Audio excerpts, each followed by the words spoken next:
Bien, empezamos lo que es un trote, boquita cerrada, respiramos por la nariz. Van.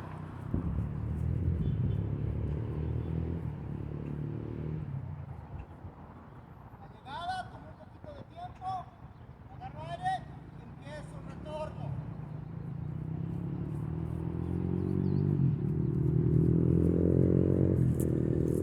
Esta actividad, el ir y venir, son distancias cortas, las vamos a hacer 3 veces, ¿sí? Ahora la siguiente va a ser laterales. Empezamos con laterales, cuento 4, cambio al otro lado.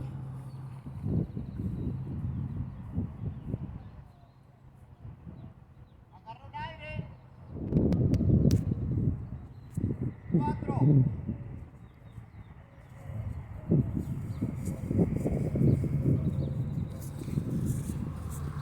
Eso es. Ya vimos los laterales, igual ustedes. Son 3 idas, 3 regresos, ¿sí?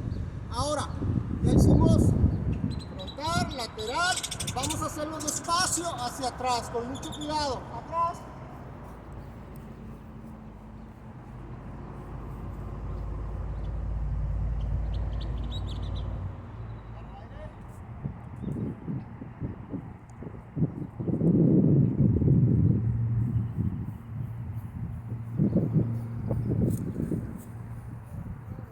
Eso es, ¿sí?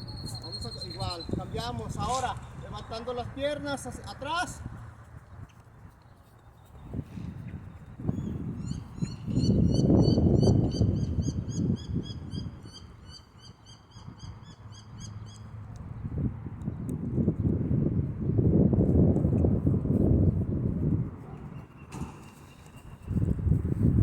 Cambiamos, rodillas arriba.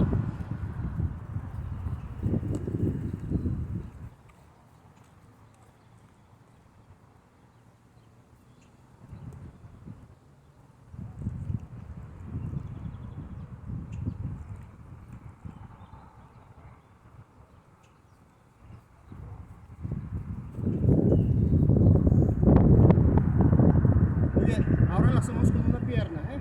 Esto sí lo vamos a hacer una sola vez. Con una pierna vamos una vez.